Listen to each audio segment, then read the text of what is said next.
Canfield. And I'm Brian Tracy. And I'm John Gray. I'm Jared Robin. And I'm Perry Marshall. Hi, and I'm George Regan.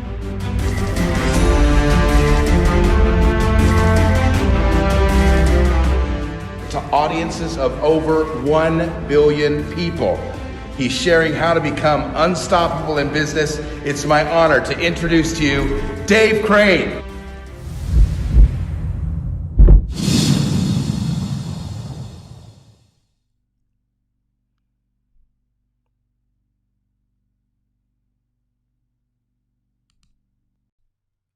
Hi, I'm Dave Crane. Welcome back to Speak on Stage, except because it's a night time and it's almost 9 o'clock, it's not Speak on Stage, it's a Toilet Paper Diaries. We do this every Wednesday, keep up. Myself and my brother from another mother, Ernesto Verdugo, is based in Houston, and I'm based in Dubai. As you can see behind me, get together once a week and we share all our thoughts on what's going on around the world. Lots of different things that are happening, and it's always crazy and always very, very funny. And we make a vow, well, we kind of make a prediction that it can't possibly get any worse. But every week when we get together and say, what about your week? How was that? What did you see on the news? It's always gone one step more bonkers. Now, if you know what I'm talking about, then look forward to more information all about what you can do, pretty much nothing, to make your life better. But this one's all about the boy who cried wolf. I'll tell you more about it when you join myself and Ernesto Verdugo for the Toilet Paper Diaries. That's up next. Enjoy. This week on the Toilet Paper Diaries, it's all about the boy who cried wolf. Let me explain. Are we living in an age of mistrust? So is every news article based on either disinformation or misinformation? We're going to lift the lid of current big stories and share a historical view of how we're just repeating ourselves from the past. We've always had big whoppers in history, and there's a huge whopper right now coming up for you on the Toilet Paper Diaries.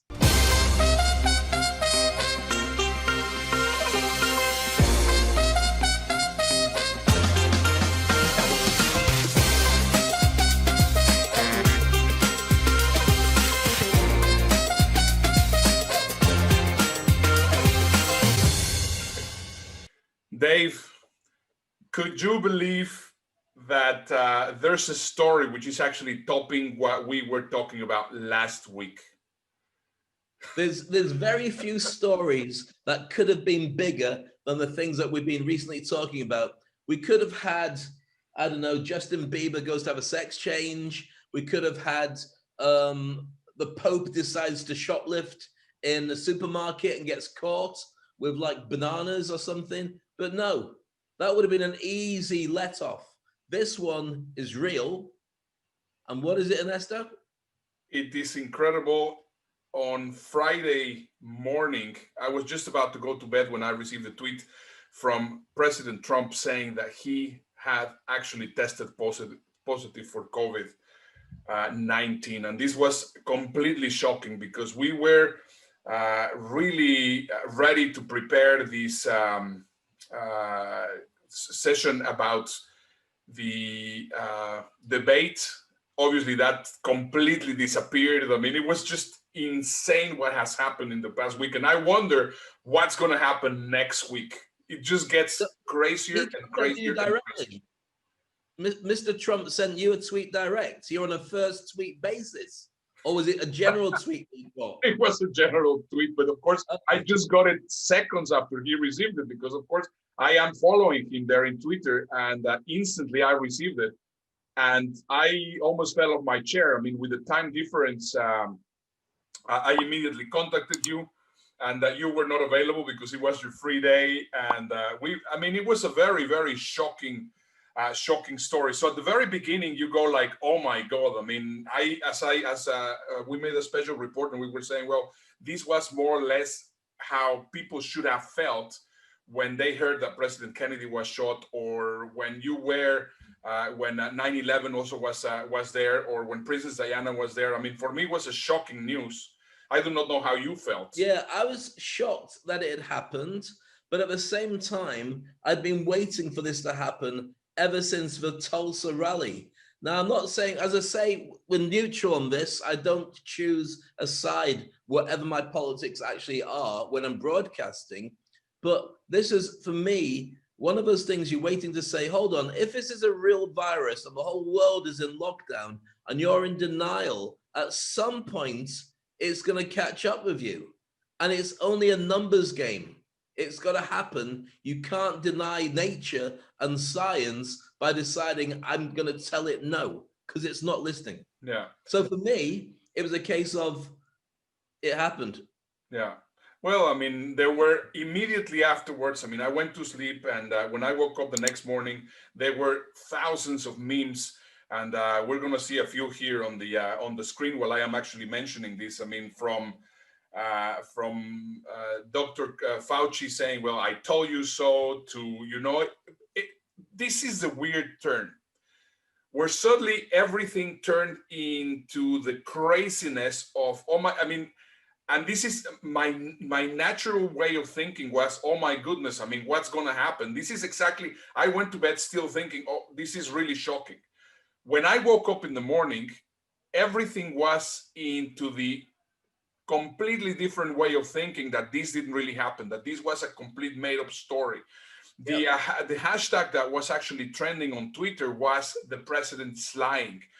And I mean, you go like, holy moly, I mean, it is really weird. And this is exactly what you were saying about Cry Wolf, because in the fable from Aesop, this shepherd boy is saying, well, he's saying to the people in the village, the wolf is coming, the wolf is coming, the wolf is coming, and it never comes. So it gets to the point that they don't care, and then afterwards the wolf arrive and they actually eat the sheep. And this is exactly how people are feeling. They do not believe that Trump is having the virus. I think it actually ate the little boy as well, but I can't remember because I was very small when I read the story. But you're absolutely right. And here's the thing. I mean, Trump's entire campaign his entire time in office has been based on a combination of spin. Fake news means that you throw everybody off guard, and you do it from a position of being an authority. So therefore, it's the media versus the person who they're going to be reporting on. And you set that battleground going straight away. And so if you get enough people interested in your way of thinking, they will start to believe that maybe you're completely right and that everybody else is completely wrong, because they have to take a stand. And as that happened, it's gone on for ages and ages with policies and so on. And I've got to say, with full honesty, I've admired the way he's managed to get away with so much. Fact checkers have said 20,000 lies have been the amount to date. 20,000 lies. I couldn't even keep an eye on one. If it was me, I'd get caught out. But this has been something that's been going on for such a long time. What it does is it really changes the reality around any story. Yeah. So we're talking now, what, a week and a bit since we found out about Donald Trump, and there's still a little bit inside us that goes, is it real or is it not real?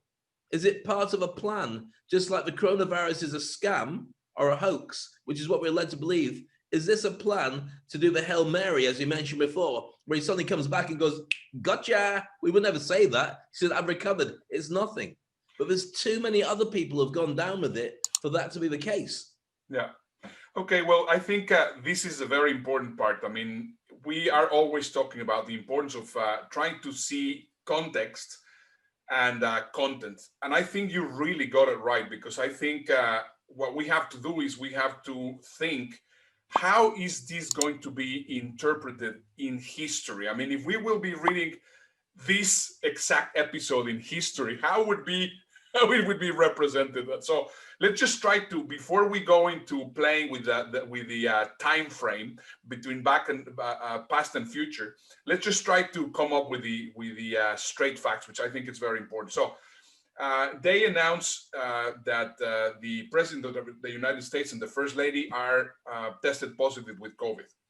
Immediately after, we start seeing that it's not only him, and this is exactly what we didn't really know what was going to happen. If there's a ton of people which are also infected, it might be actually true. I mean, it has to be true, because I don't think, I mean, the more people that you involve in a conspiracy, the more difficult it will be to actually keep it straight.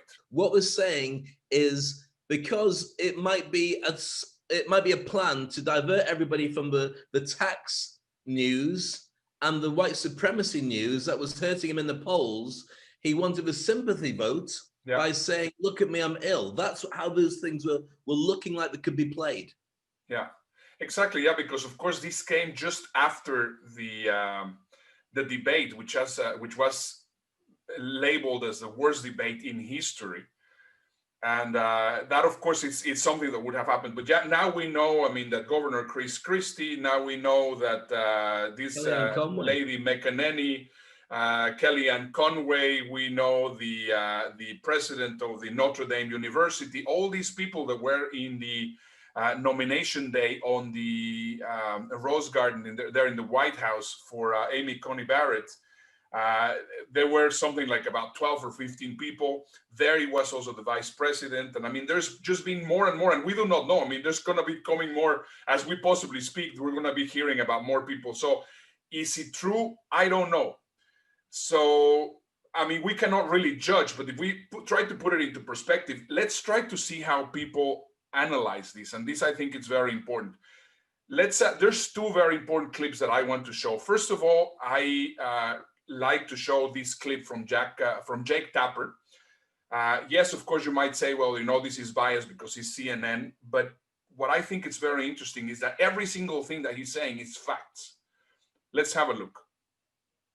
Many Americans are likely feeling both sympathy and anger today, emotions that don't necessarily mix well. Sympathy for all of those suffering, including President Trump, who remains at Walter Reed Medical Center.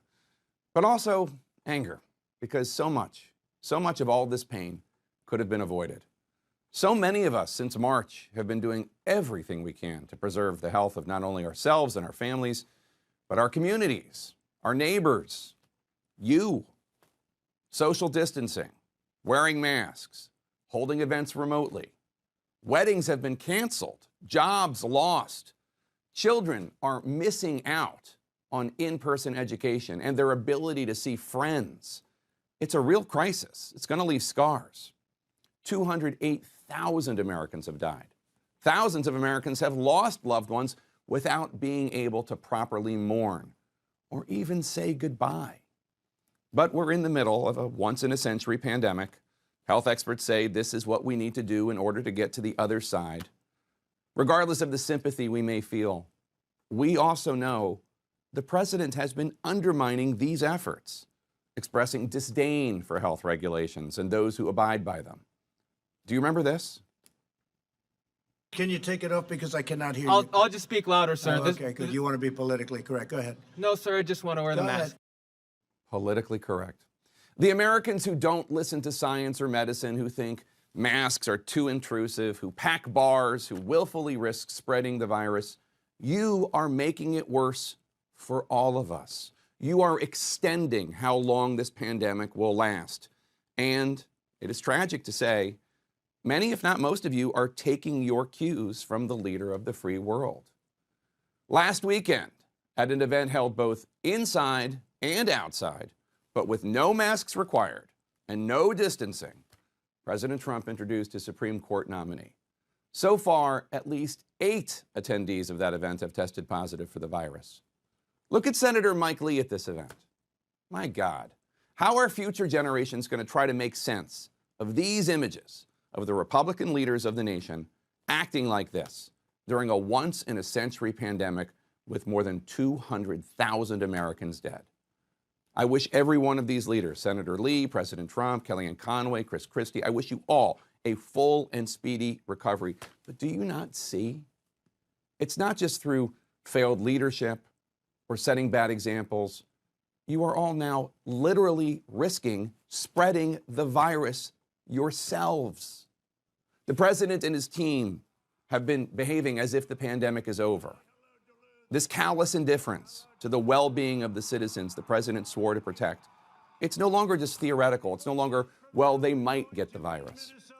After finding out Hope Hicks, a top aide with whom the president had been in close contact, after learning she was sick with the virus and actually showing symptoms, the president flew to a fundraiser in New Jersey and mingled.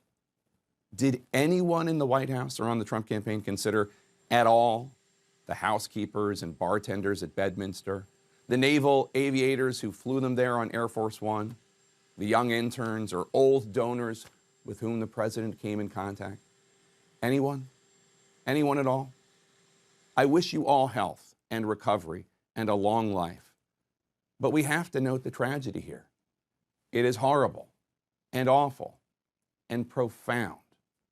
Sick and in isolation, Mr. President, you have become a symbol of your own failures. Failures of recklessness, ignorance, arrogance. The same failures you have been inflicting on the rest of us. Get well, and please, for the rest of us who don't get to go to Walter Reed, get well and get it together. So there we go, Jake Tapper sharing his spin on everything. And watching Jake Tapper there, it really looked like he'd been waiting for a long time to get it out of his system. As he goes bang, bang, bang, bang, bang with all the different bits and pieces, he feels like it feels like he had a notepad where he'd been making notes for the last 3.5 years and just wanted to share it. So I feel that as if I was his therapist, I'd say, well done, Jake. You can lie down now. You can have a nice warm glass of milk and a biscuit, and let's see what's on Netflix. Oh, the news. Should we watch CNN or Fox? Which do you prefer? Yeah. Yeah, it's, I mean, we have also seen in Fox, I mean, there's been a lot of confusion because what is going on, we have not really any clue. Now, the reaction from people has been very interesting. Once again, we get the people which are saying, you know, this is a lie, this is going to be a spin that he's going to do to try to win the elections, blah, blah, blah. Now, we see what Biden has done. And I, very honestly, regardless of the political beliefs, regardless of whatever, he has done something very noble, which I possibly, if I would be an American, if I will be somebody which is involved into this election, I would say I disagree. However, that just shows you the kind of person that Joe Biden is. He's taken the higher ground. He's basically decided that if they're going to go low, we're going to go high. So what he's done effectively is stop anti-Trump negative adverts during the time when he's in hospital. And he's sent messages saying, I hope you recover, as Obama said that to him as well and sent messages. But meanwhile, the Trump campaign hasn't pulled a single ad. It's still blaming everything on Obama and Biden and Harris, and they're still ultra nasty. And I think history will show at the end of it who was correct. For me personally, battle and war is only shown by the end result. Yeah. So you can be a noble loser, but you're still a loser. Mm-hmm.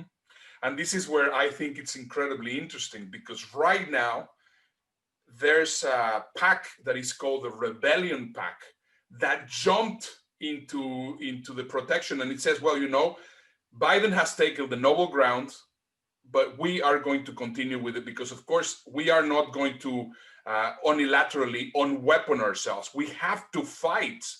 And then they created this ad. And I think this ad is just hurting tremendously, because what is happening is really saying exactly what most people are feeling. Have a look. Before Trump got coronavirus, he didn't wear a mask. His family didn't wear a mask. And his staff didn't wear a mask. Can you take it off because I cannot hear you? I'll just speak louder, sir. Oh, okay, good. You want to be politically correct. Go ahead. Because then it only affected you. They told you it was a hoax. They told you to go to work. And they told you to sacrifice Grandma for Wall Street. They are dying. That's true. And it is what it is. Now that Trump has contracted coronavirus, all of a sudden, they're all wearing masks. Because now it affects them. They didn't give a damn as this plague upended your life, destroyed your job, and kept your kids out of school. But as soon as it came to their doorstep, they finally care. Isn't it time you had a president who cared about you instead of just looking out for himself? Yeah, it's really stunning to see that. And I think that you'd have to be really hard-nosed to not see some kind of hypocrisy, or at least something there that makes you think maybe it shouldn't have been said the way that it was, or enforced or publicized the way that it was publicized. Can I just say, though, by no point in this are we taking any joy in anybody being infected or being ill, or we wish everybody a swift and safe recovery. That's not the point. This is literally about the politics and the fact it was hypocrisy, not about the people. We don't want anybody to die again, whoever they are, because of the coronavirus. Yeah. So that being said, it's interesting to see how people are stepping into the breach and actually standing up and being counted. Now, here's a question for you, Ernesto. Do you think, because right now, as we speak, it's still very tight-lipped of people saying, I'm not saying anything, I'm not saying anything. But do you think this would be the straw that breaks the camel's back of moderate Republicans who didn't buy in, but were too scared to say anything with racism, with tax, with many of the other things? Do you think that they will turn around and say, right, I'm going to save myself and I'm going to say what I see? It already happened. It already happened. And I mean, once again, we are not political analysts. We are not, but I have always been working with trends. I am a trend hunter. I know very well what's going on. And right now, by putting all the dots together, I honestly think that what is happening right now has already costed him the presidency. I don't see any way out. Now, he's the master of spin. He, as we were mentioning earlier, he is the number one spin doctor in the entire world. He is treating the whole thing as a game show, as we were mentioning earlier. With even going out in the car that he did on Sunday, that he suddenly sent a video and then he went out in his. Do you understand how difficult it is to actually get a motorcade to transport the president, and he just decided just to go there to actually show that he was there and he was still strong? Well, it's incredible because it literally, if you were to write a movie about this, you wouldn't have to embellish a single thing. Everything was in real life, as you would have waited for somebody to walk through the door and say the famous lines. Somebody walks through the door and says famous lines. Yeah. It literally is exactly as you would expect it, but it's not how you'd expect it. It's worse and better, and oh my gosh, which is why so many people around the world are completely enthralled in this particular reality TV show called America over the last 3.5 years. Whatever their side is, you can't take your eyes off it. Yeah. And you know what is very interesting? Obviously the narrative has changed tremendously. And once again, it's just observations. There's no reason for us to take one side or the other. It's just simple observations, which I think they're basically true. Right now, the narrative in social media, the narrative in the newspapers, everything has completely changed from last week till now. And having that seen, that's why it's not that difficult to say that the writing is on the wall. And we're still some days before the election. However, it is. We just have to see how this is going to be unveiling. Well, I'm not going to count it out yet because I think that'd be a very foolish thing to do. I do get your sentiments. And I've got to say with full honesty that if it was the other way around and we're watching Biden's people or whichever Democrat was saying things, look at the last big scandal that I can think of was probably Bill Clinton and Monica Lewinsky. Mm-hmm. I would be front and center saying what I think of it in the same terms as we're doing, talking about this. This isn't about the politics. It's just about literally seeing what you see and calling it as you see it. 100%. This is about context and content. We're trying to basically explain how we feel about this, but now in a more humorous way. Let's just think that we are going to make a comedic movie out of this, because I'm sure that the comedians are going to have, not because of the disgrace of what is going on, but because of the craziness of how things are going. Who would be the right person to actually be coming up in the next comedy blockbuster to talk about all these crazy things? If you're going to talk about the craziness of America right now, no American could do it because they'd get into so much trouble, because it'd either have to be one side or the other side. You'd have to be somebody from a neutral country possibly a country that doesn't have an alliance with either side of the political spectrum in the US, and maybe one that is so small that nobody would have a problem with them doing it. Why, do you have somebody in mind? Who's done something then? Well, I think it will be somebody from the Honorable Republic of Kazakhstan. Borat, he's back. Fantastic. Well, I've got to say, when I watched the first Borat movie, I cried and I couldn't believe what I was watching in front of me. But like any good train crash, you can't take your eyes off it. And I have no doubt that this one will be the same. Shall we have a look? Let's have a look. What do you say? No, it's not me. People make recognize my face. I would need disguises. This man is sex criminal? No, no sex criminal. I will take this to be a fat like American man. Yeah? This is a good one. I need dress with real sexy peels. This is a bag that just goes over the dress. They're nice. I really like this. Where is everybody? They're wanting everybody to quarantine so they don't spread this virus. Could I stay in your home? I hope quarantine never ends.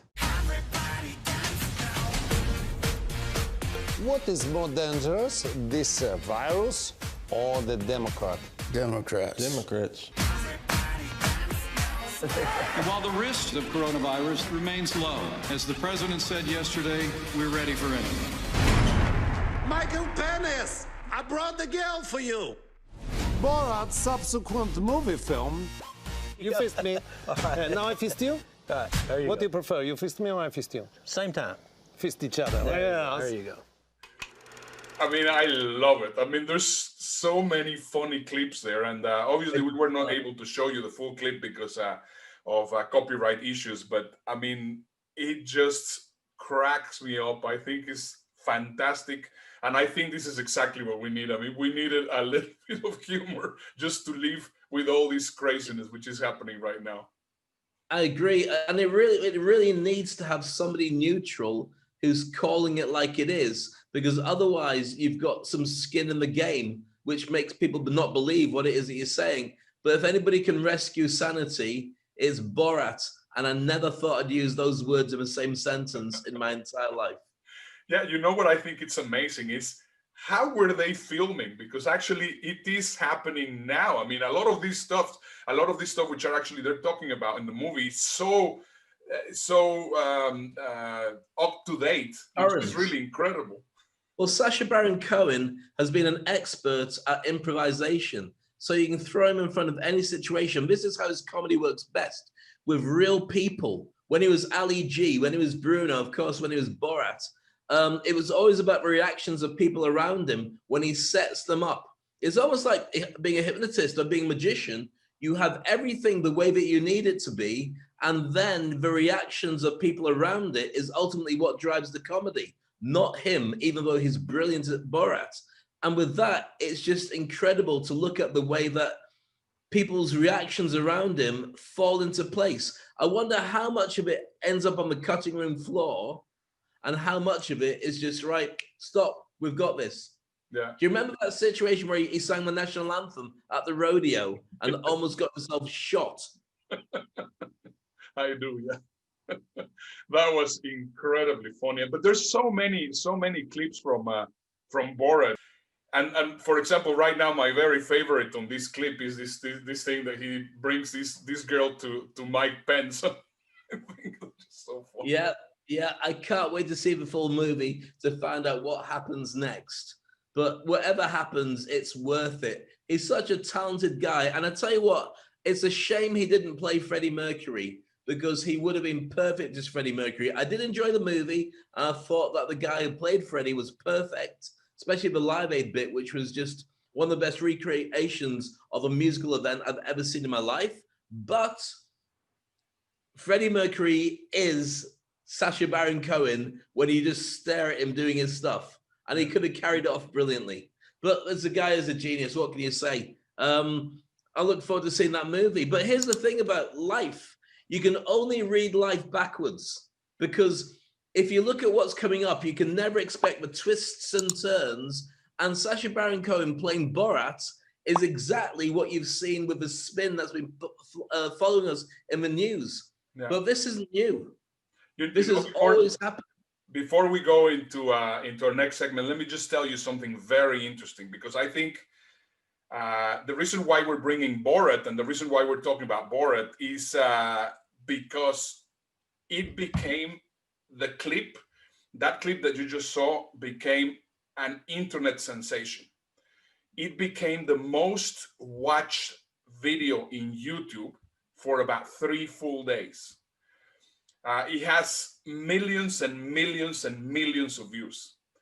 So obviously, I think this is something that we are all really getting into, which I think it's a very interesting thing. And I think this is just not something that we can say, well, we can just look forward, but we can just see what has happened in history. Dave, you prepared an amazing section on history so that we can compare what's going on with some elements in history. So possibly you can enlighten us with this great information. Yeah, in no particular order. This is not new. I went through my history books and looked at some of the things that have happened where people thought one thing was going to happen and something else happened, and it all comes full circle. Because today's episode is really about the boy that cried wolf, but this isn't the first time we've seen it.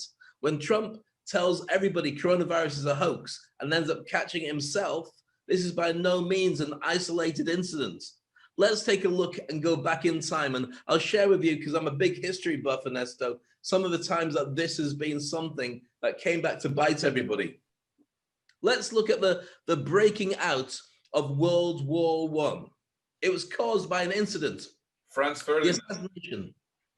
Sorry? Franz Ferdinand, the assassination of Correct. Franz Ferdinand. Yeah, not the band, the Archduke Franz Ferdinand, who was actually on a parade. Now, there was a group who were put together called the Black Hand, and they were going to make sure that they assassinated him for political reasons in Sarajevo. Now, what happened was a guy threw a grenade. It missed Ferdinand. It hit the car behind and blew them up. So a load of people went to hospital, and of course, the Archduke escaped. Now, the guy who was in charge of everything had enough. He thought, oh my goodness, this is the end. So what he did was he panicked, took a cyanide pill, and threw himself in a nearby river. Now, the cyanide pill didn't kill him. It just made him sick. So he puked up all the rest of the cyanide tablet. The river wasn't deep enough to drown in. It was only about 6 foot, so it probably went up to about his neck. And so he got out pretty easily, but then got caught. Now, the rest of the guys were going, oh my goodness, this is just terrible. I can't believe that this was the case. And they went for a coffee, sat in a restaurant, and just saying, you know, let's just have some food and we'll review what we need to do next. At that moment, Franz Ferdinand decided to go to the hospital on a detour from a normal route to check on how people were. And it took him past a restaurant where the rest of the gang were waiting, who pulled out the guns and shot him in the neck. And that killed him. And that was the incident that started the First World War. Now, here's the thoughts. Have you ever been in a situation where you're driving the car and your missus has told you you've gone the wrong way and you don't want to start an argument, just go, even though you know you're going the right direction? Yeah, yeah. Well, you know, very interesting. The same thing happened in Colombia in times of Pablo Escobar. They were also, I mean, there were several chances that they could have stopped the whole thing. And because of coincidences like this, it just didn't happen. So I think it's just very interesting. So once again, how can we compare this to what is happening right now? Well, you got to look at the fact that you can't write life like this. You just got to look backwards and see how all the threads come together. Because this particular incident was enough to spark the war to end all wars. Now, remember, that was the war that went on from, 1914 through to 1919, in the middle of which was the Spanish flu. 100 years ago is the coronavirus part 1 that killed hundreds of millions of people around the world. So it all ties in with right now as well. Yeah. But then to end it all, so go on. No, and what happened in that specific time in the Spanish flu it was actually not Spanish. It was just here in Kentucky or in Oklahoma or whatever. And then the soldiers that were sent there were the ones that triggered the whole thing in Spain. So it's just very interesting to see how history is read from you can see it backwards. That's the only way to see it. So interesting, very interesting. And as you rightly say, it wasn't the Spanish flu at all, but it has been called that forever. And I'm sure Spain does not like the fact that people talk about 100 million people dying because of Spain when Spain had nothing to do with it. Yeah. Well, same thing here. I mean, they're saying the Chinese plague and the Chinese plague. And yeah, it might have started there, but the ones that, I mean, right now, for example, how is the United States going to be judged? Because of course, it's a country that has the most deaths and I mean, it's just interesting to see how things are going to be playing. Absolutely. But when we look back at it in 100 years, Ernesto, they won't be saying that the Toilet Paper Diaries had anything to do with this. So at least we can rest quite happy that we are ignored for the madness that's happening right now. So let's take the next thing that happened, which was the war to end all wars from 1914 to 1919. The Spanish flu, not from Spain, happened during that time. But when it came to an end, finally, they had the Treaty of Versailles, where everybody was brought around to settle all the world's differences and decide what's the best way to carve up the world and make it better for all the victors. So it was all about spin. It was all about keeping the victors happy. And as they did it, this was a war to end all wars with a treaty to end all treaties. What they didn't realize was what a mess that was going to be. Within another decade or so, you had the Second World War, which was even bigger and even worse. They made such a botch of the Middle East, not thinking about cultural considerations, religion, the background and the borders of everywhere, which is a battle and an ongoing issue that even now in these times, 100 years later, we're still suffering from. Plus also Woodrow Wilson, who effectively was in Donald Trump's seat, or he's in Woodrow Wilson's seat, you choose, denied Vietnam self-determination from France. And so that years later, decades later, turned into the Vietnam War, which ultimately America got into again, and that didn't pan out particularly well for them. So the treaty that was there to put an end to all wars was exactly the piece of paper that started a ton more. Yeah. Does this sound familiar? Oh yeah, absolutely. Well, this is one of those things that you say, well, you know, I'm going to take a decision which is going to benefit me right now, but it's going to possibly create a huge chaos. Have we been living in those circumstances recently? We always have, but most of the time people don't know because it's like a fish swimming around the world looking for water. Where's this water thing I've been told about? Just like Nemo, and the fact is you're in it. We're too close to it to be able to see how it happens. Yeah, I was reading a very, very interesting metaphor, a very interesting example of what they were saying. Well, you know, if you take black ants and red ants, put them inside a vase or a jar, and you and if you just put them inside the jar and don't do anything, they're going to be friendly to each other. Everything is going to be fine. But if you take the same red ant and black ant, put them in a jar or put them in a whatever it is and shake the jar and then put them there, guess what's going to happen? They're going to start killing each other. And this is exactly what's going on. I mean, it's not about people living together and how they're doing it. It's about the person that actually shake the jar. And this is exactly what it is. I mean, every time that you see something so that you will be able to put it into context, you need to think, well, who is shaking the jar before you can actually figure out what is going on? Because this is exactly what happens in the Treaty of Versailles. This is very similar to what you were saying. And are they crying wolf? And is it fake news? And is it disinformation or misinformation? These all have to be told. And also when you talk about ants, did you know that there's a place, I think in America, where you've got two sets of ants from two different tribes, and there's millions of them that are meeting on a corner, killing each other. And what you've got is this strain of ant that comes out of Argentina, I believe, and it came over in a boat. And it's like a monster, super hard, super nutty ant that just kills every other ant. Nothing else, just kills every other ant.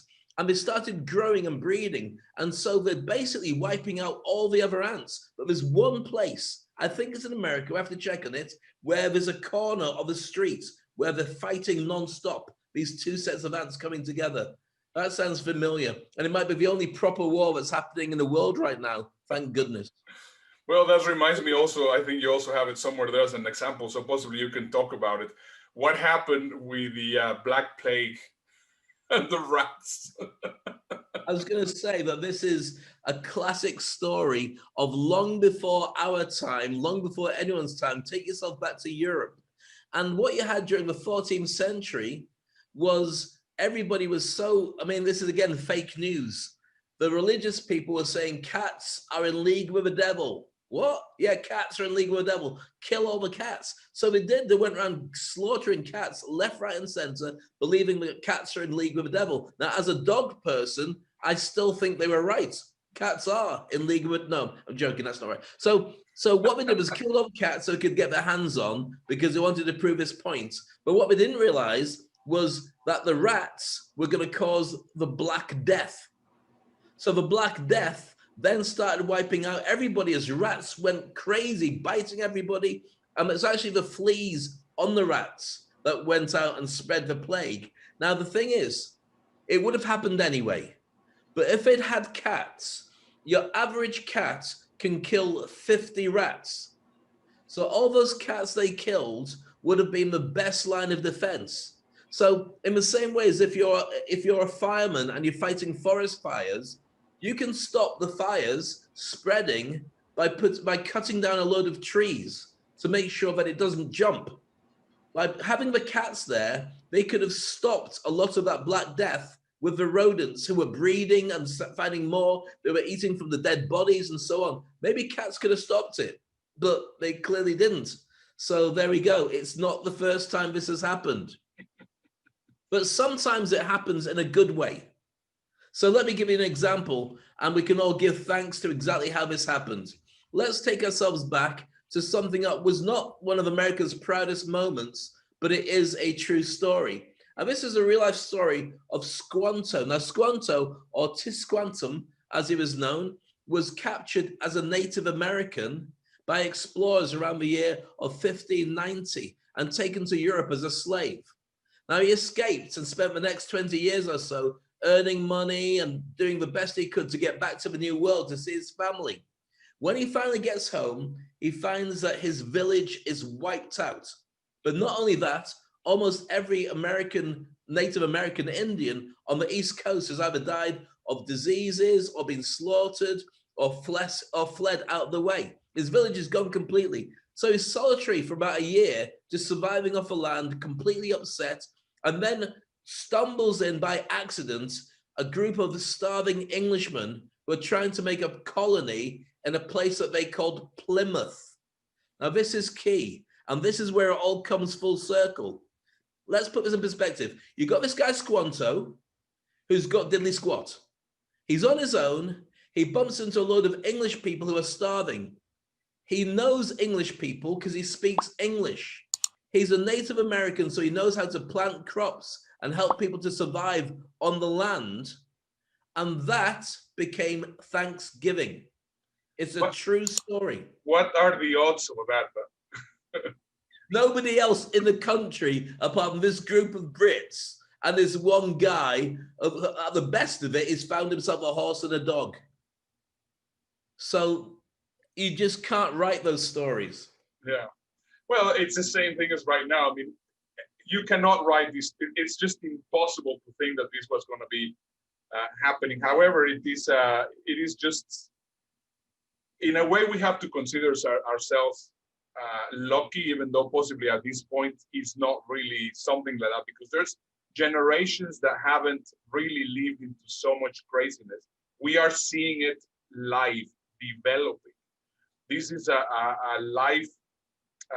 real life soap opera, which we have no clue how it's going to end. But it's not the first time. Let's look at something else. I'll just mention a couple of things.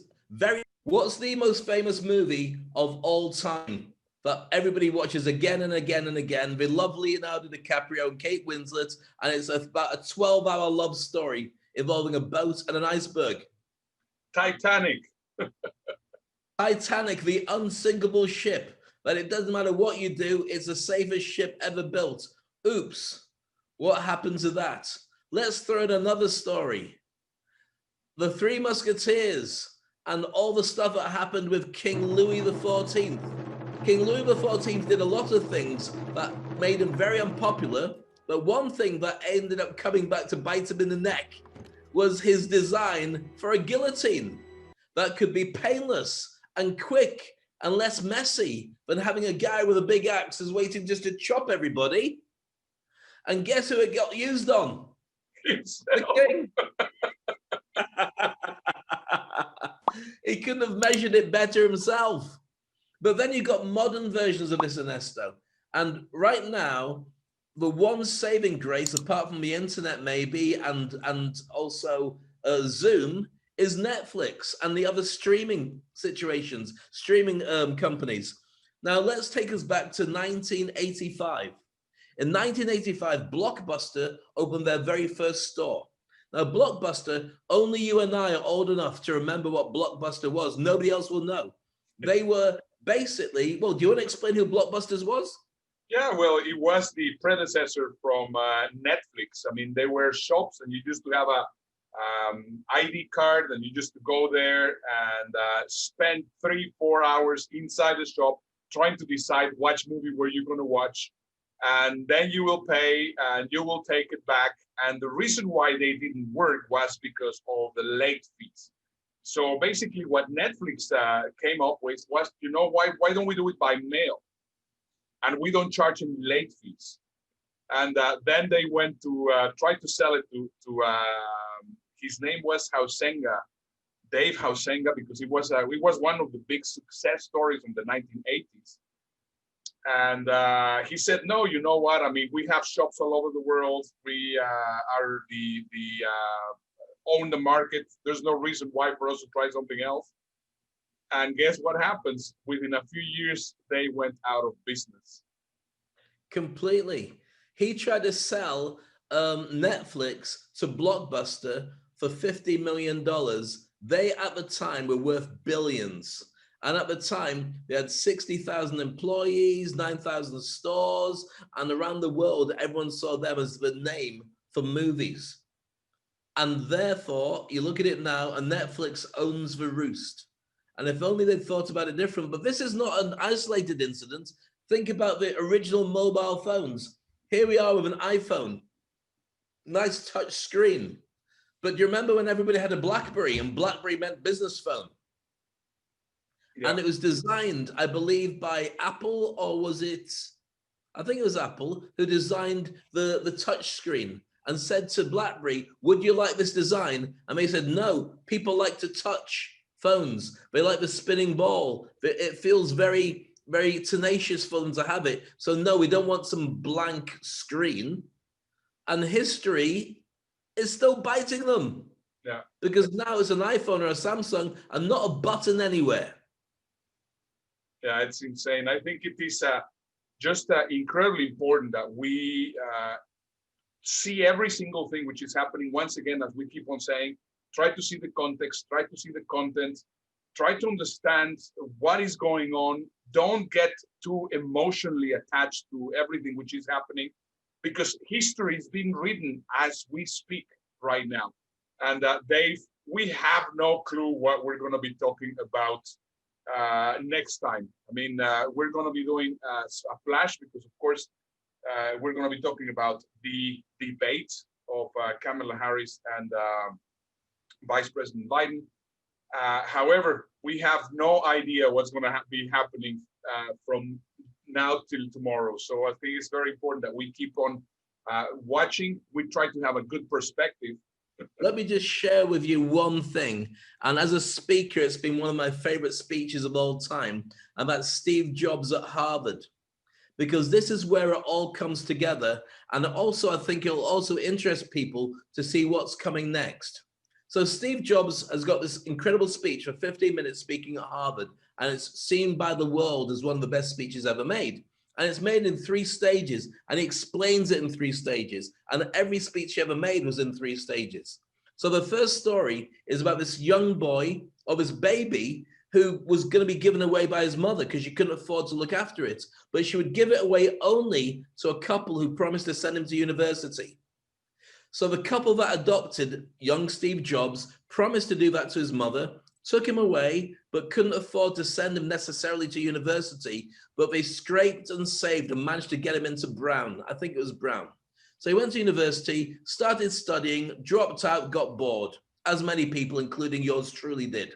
And while he's bored, he's surviving by collecting Coke bottle tops and selling them and just going into classes that interested him. So he went into art classes, he went into calligraphy classes, he went into a whole load of different things. Now, calligraphy is the art of drawing fonts. Lots of big ornate fonts, little ones. He studied it, he's an art guy, he kind of found it interesting. And then he went on to create history of the Apple, Macintosh, and Pixar, and all the rest of it. But go back a couple of years when we first discovered making personal computers. In those days, and you remember them as well, Ernesto, it was a green screen which would have this dot that moved along. And that was a game in itself going, look, it's moving, you can write my name on it, woohoo!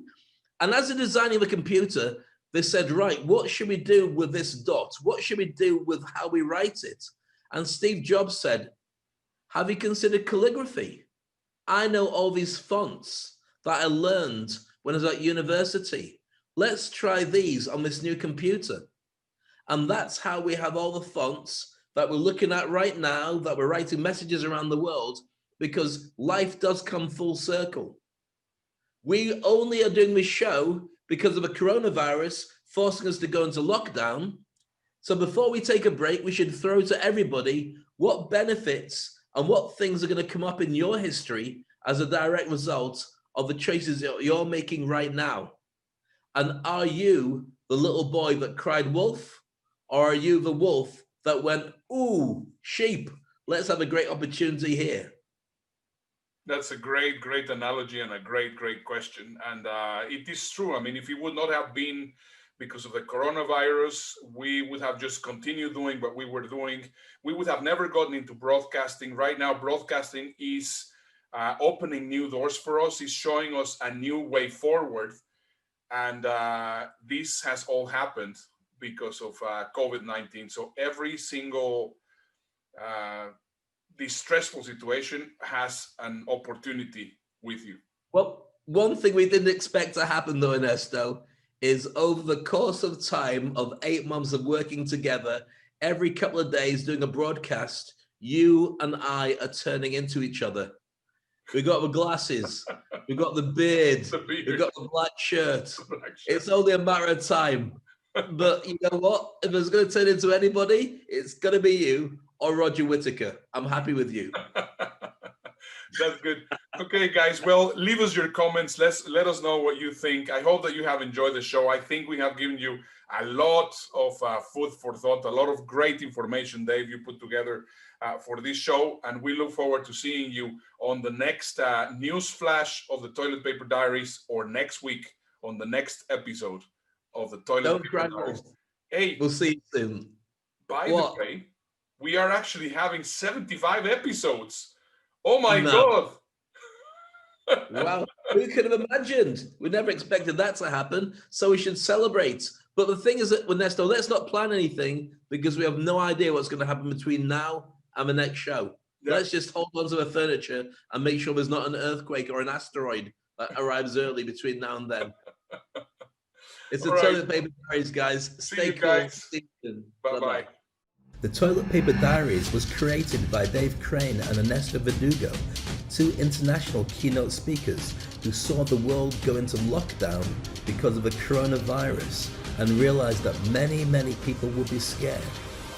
Not just speakers or event organizers, but anybody who owned their own business and was wondering what they need to do next to make sure that they could look after their families and still earn money. For 50 days consecutively without missing a single show, Dave and Ernesto shared ideas and tips and tools and techniques. They had a lot of fun, had a lot of jokes, and brought in some of the biggest speakers from the industry to join in. Hey Dave, hey Ernesto. Hello Dave and Ernesto. This is Michael Dieterich coming to you live from the Netherlands. This is Ethna Trainer in Dubai. Thanks for inviting me back. You can see my reflection. Hi Dave. Hi Ernesto. John Briggs here with another brief bulletin for you. Hope you guys are staying well. And congratulations on 50 amazing episodes. They're sharing great content from thought leaders, speakers, and authors around the globe. I appreciate the opportunity to be able to deliver this message to you today. This is exactly the kind of content people really need. And thank you both so much for the daily dose of positivity that you are sharing with the world. Congratulations for organizing this Celebration 50. What a fabulous accomplishment. What an incredible show. Thank you for adding value for all of us. Well done. Congratulations on 50 shows. That's impressive. Congratulations. You guys are doing fantastic work. And you do it in such a humorous way. Make sure you keep doing what you're doing. It's very, very important. Congratulations to your 50th episode. Kudos on the show. So proud of you. I've been a fan for a long time. Congratulations on the success of your show. What a great idea. Really nice to see you guys. Last time I seen you guys, it was 5 years ago in speaking in Dubai. I miss you guys. I remember all the great times we had working with businesses in the UAE and Bahrain. Just keep blessing people and keep sharing your gift. Stay safe, and I'll see you around the quad. Thank you all you've been doing. It's been great watching these reports from all over the world. And thank you both for all that you're doing. This is amazing stuff. Giving back during this tough time. You look fantastic. And now, when people are starting to come out of their homes, now it's time to fast forward. Are you ready for the Toilet Paper Diaries, Season 2?